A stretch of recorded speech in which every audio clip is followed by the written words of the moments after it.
Apa kata Nabi? Maaf, anna yustajabu lidzalik. Mustahil doanya bisa dijawab.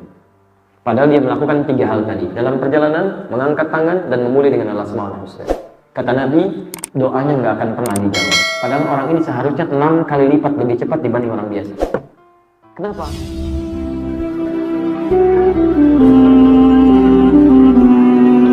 Kullul qulubi ilal habibi tamil.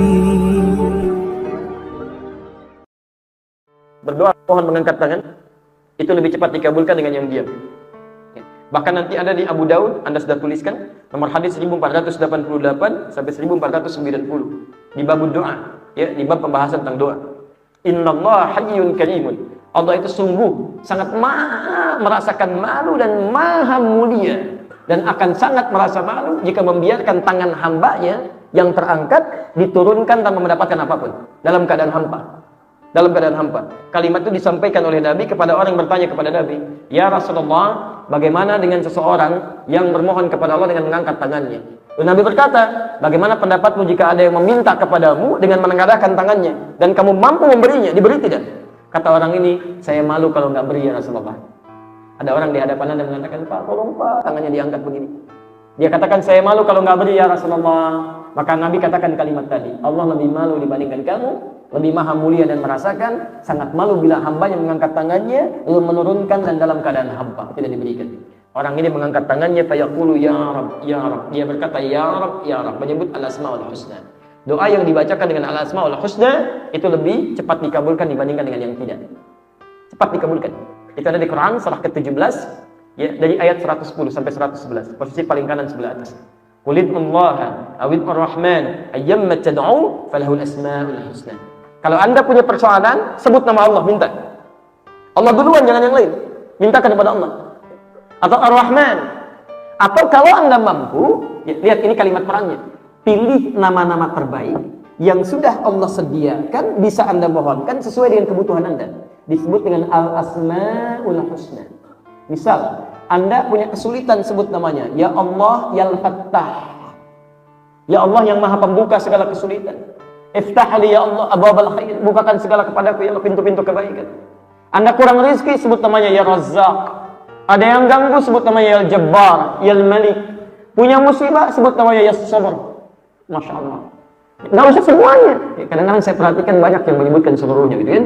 Ya Allah, Ya Rahman, Ya Rahim, Ya Malik, Ya Kudus, kan? Dan seterusnya. Nah, itu nanti kecapean gitu ya. Begitu nggak butuh dikasih juga, gitu kan? Tapi sebut orang ini menyebut ketiganya. Apa kata Nabi? Maaf, anna yustajabu lidzalik. Mustahil doanya bisa dijawab. Padahal dia melakukan 3 hal tadi. Dalam perjalanan, mengangkat tangan dan memulai dengan al-asmaul husna. Kata Nabi, doanya nggak akan pernah dijawab. Padahal orang ini seharusnya 6 kali lipat lebih cepat dibanding orang biasa. Kenapa? Famat'amu haram, makanannya haram. Mashrabu haram, minumannya haram. Malbasu haramun, pakaiannya haram. Wa ghudhiya bi haramin, dan selalu menggunakan perangkat yang haram. Seharusnya ketika bermohon, doa itu begini, cepat dikabulkan. Begitu minta, masuk.